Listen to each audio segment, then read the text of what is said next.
Hello नमस्कार दोस्तों। हम लोग आप लोगों को इस वीडियो के माध्यम से ऑब्जेक्शन हैंडल करने का तौर तरीका बता रहे हैं। तो जैसे कि आप लोगों को कंपटीशन फेस करना पड़ रहा होगा इन दिनों कि किसी किसान को अगर हमें समझाना होता है तो सबसे पहले दोस्तों हम आप लोगों के लिए बहुत ही अच्छा पॉइंट लेकर आए हैं, जिस पॉइंट को समझने के बाद आपका काम बहुत ही आसान और बहुत ही सरल हो सकता है, जिसमें कि हम लोग भी इस्तेमाल करके बहुत अच्छा रिज़ल्ट पाते हैं। जैसे कि सबसे पहले पॉइंट की बात करते हैं दोस्तों कि किसी किसान को समझाने से पहले हमें उसके साथ में जो है संबंध बनाना होता है। तो इसमें क्या होता है दोस्तों कि किसी प्रकार का भी इंसान हो कि किसी के साथ में संबंध जो स्थापित होता है, जैसे कि हमारा अगर बात करें तो उसके साथ में जिस प्रकार से हमारे रिलेशन होते हैं उसी प्रकार से वो हमें अहमियत देता है, और उसी दर्जे के साथ में उसी अहमियत के साथ में वो हमारी बातों को अपने ऊपर लागू करने के लिए विश्वास करता है, और उसी विश्वास के साथ में वो हमारे दिए जाने वाले सुविधाओं को अपनाना चाहतेगा।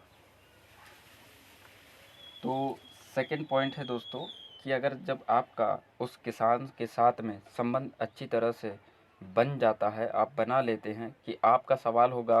कि अब ये संबंध कैसे बनाते हैं। तो जी हाँ दोस्तों, मैं ये भी बताना चाहूँगा इस वीडियो में। तो संबंध बनाने के लिए सबसे पहले उनके साथ में जिस प्रकार से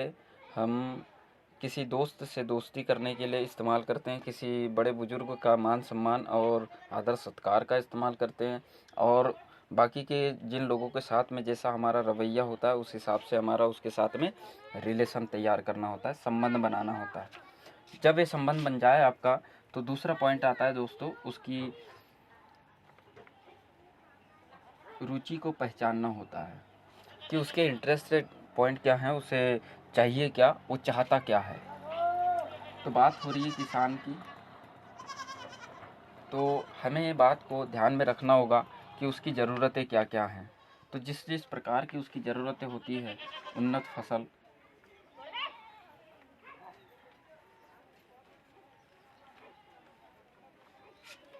कम लागत,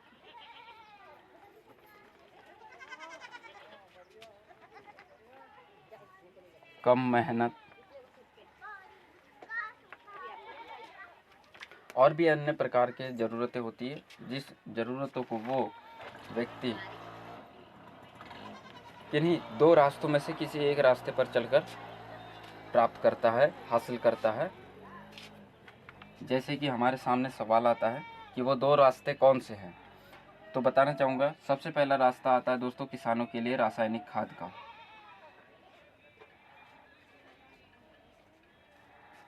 और दूसरा रास्ता आता है दोस्तों जैविक खाद का, जो कि आप लोगों के द्वारा उसे प्रदान किए जाने वाले हैं। जैसे कि हम लोगों को समझने की ज़रूरत है कि किसी किसान के लिए रासायनिक खादों का इस्तेमाल होना ज़रूरी है, उसी अनुसार में आप लोगों को उसे समझाते आना चाहिए कि इन रासायनिक खादों से सबसे पहला पॉइंट निकल कर आता है कि उनके लाभ क्या क्या हैं। इन लाभ के पॉइंट दर पॉइंट आपको 10-12 पॉइंट, ज़्यादा से ज़्यादा 10-12 पॉइंट और कम से कम 5-6 पॉइंट आपको बनाकर दिखाने होंगे उसे, और उसके अगले ही बाद में उसकी हानियाँ और उसकी हानियों को भी इसी प्रकार से लिस्ट बाय लिस्ट आपको दर्शाना होगा, लिख कर एक काफ़ी और पेन की मदद से। और जैसा ही ये काम आप कर लेते हैं, तो तीसरे नंबर पर आता है दोस्तों उसकी लागत, जहाँ पे अगर बात करें तो पैसे की बात, कि उसका उस फसल के पीछे कितनी लागत आ जाती है, और उसके बावजूद उसका अगला पॉइंट आता है चौथे नंबर पर दोस्तों कि उसका रिजल्ट, उसे रिजल्ट जो है किस प्रकार से मिला, कैसे मिला और कितना क्वालिटी मंद मिला है, ये सारे पॉइंट आप लोगों को जो देखने को मिल रहे हैं इस किसान भाई साहब के, तो बारी बारीकी से जिस प्रकार से हम लोगों ने आप लोगों तक इस वीडियो के माध्यम से, इस बोर्ड के माध्यम से आप लोगों को समझा कर बता रहे हैं, ठीक ऐसा ही आपको जैसे समझ में आ रहा है उसी प्रकार से उसे भी अगर समझ में आ जाए तो आपका काम 50% बन चुका होगा दोस्तों। जी हाँ दोस्तों, फिर से एक बार रिप्लेस करते हैं। जैसे कि सबसे पहला पॉइंट आता है कि किसी किसान को अगर समझाना है तो उसके साथ में हमारा संबंध बहुत अच्छा और सरल समझ में आना चाहिए, और उसके बाद में उसकी रुचि को हमें पहचान कर उसके ज़रूरतों को हमें हाईलाइट करना होता है, उसके सामने उसकी ज़रूरतों को बताना होता है कि आपकी ज़रूरतें जो है किस प्रकार से होती हैं पूरी। तो सबसे पहला उनकी ज़रूरतें में जो हम लोगों ने जाना कि उससे कुछ लाभ होता है रासायनिक खादों से, और काफ़ी सारी हानियाँ भी होती है, और उसके पीछे रासायनिक खाद पे कुछ लागत भी खर्च हो जाता है, और उसके उपरांत लास्ट में जो रिजल्ट आता है। तो आज का किसान दोस्तों मैं बताना चाहूँगा रासायनिक खाद के इस्तेमाल से बहुत ही ज़्यादा परेशान होने लगा है। वो इसलिए दोस्तों क्योंकि ये हानियों वाला जो पॉइंट है सेकंड नंबर पर आपको दिख रहा होगा, तो इस हानियों वाले पॉइंट में कुछ पॉइंट और निकल कर आते हैं, जैसे कि ज़मीन पे हानि, ज़मीन में भी हानियाँ होती चली जा रही है, जो जैविक शक्तियाँ हैं वो विलुप्त होती चली जा रही है। और दूसरा पॉइंट कि यहाँ पर जो फसल होती है उस फसल को खाकर एक किसान ही ज़्यादा से ज़्यादा बीमारियों का शिकार बन रहा है, और क्वालिटीमंद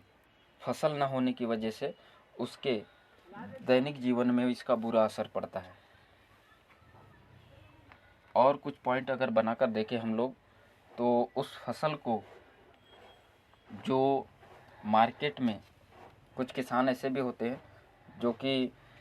अपनी फसल को मार्केट तक पहुंचाते हैं, तो वहाँ पे जो उनके कहना चाहिए सोर्स के साधन हैं वो भी साधन जो है कमज़ोर पड़ जाते हैं, और उनकी फसलों का जो है अच्छा दाम नहीं मिल पाता है। और इसकी हानियों की जो लिस्ट है दोस्तों आप लोगों को भी थोड़ी तैयार करनी होगी, थोड़ी तैयारी करनी होगी, ताकि आप लोग जो है इस किसान भाई को अपने मीटिंग शो प्रेजेंटेशन में सेटिस्फाई करने की ज़रूरत होती है। अब आते हैं, ये तो हुई जानकारी दोस्तों रासायनिक खाद की, और इसमें जानकारी आप लोग भी बढ़ा लीजिए। और दूसरे नंबर पर है जैविक खाद, जिसमें कि ज़्यादा से ज़्यादा 2000 तक का बजट बनता है, जो कि एक आम किसान आसानी से उठा सकता है 1 एकड़ के अनुसार में। तो ठीक इसी प्रकार से दोस्तों आप लोगों को लाभ, हानियाँ और लागत और इसका रिज़ल्ट, और इसके रिज़ल्ट में जैसे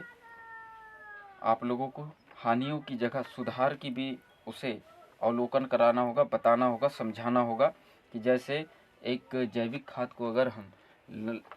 लाभ के तौर पर जानते हैं तो ज़मीन में इसकी उर्वरा शक्ति बढ़ जाती है, घटती नहीं है, जो कि रासायनिक खाद से घट जाती है। किसान के जो कहना चाहिए क्वालिटीमंद फसल जो है वो होने में आसानी होती है, और एक किसान को भी जो है अनेक सारी बीमारियों का सामना नहीं करना पड़ता है, और उसकी जो है फसलों में पैदावार अधिक होती है। और ये सारी की सारी जो है हानियों की जगह लाभ को दर्शाना होता है, और उसकी लागत की जगह उसकी जैविक के पीछे लागत को भी दर्शाना होता है। और इसके बाद जब ये काम आपका हो जाए तो अगला स्टेप आता है दोस्तों, एक सवाल उनसे करना होता है, जो कि इस सवाल में क्या होता है कि उस किसान को इस 2 रास्तों के बारे में बताने के बाद, समझाने के बाद उनसे ही ये जानना होता है कि भाई साहब आपके पास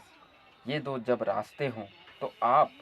अपने भविष्य के लिए, अपने आर्थिक स्थिति को संभालने और बचाने के लिए आपको कौन सा रास्ता पसंद आएगा।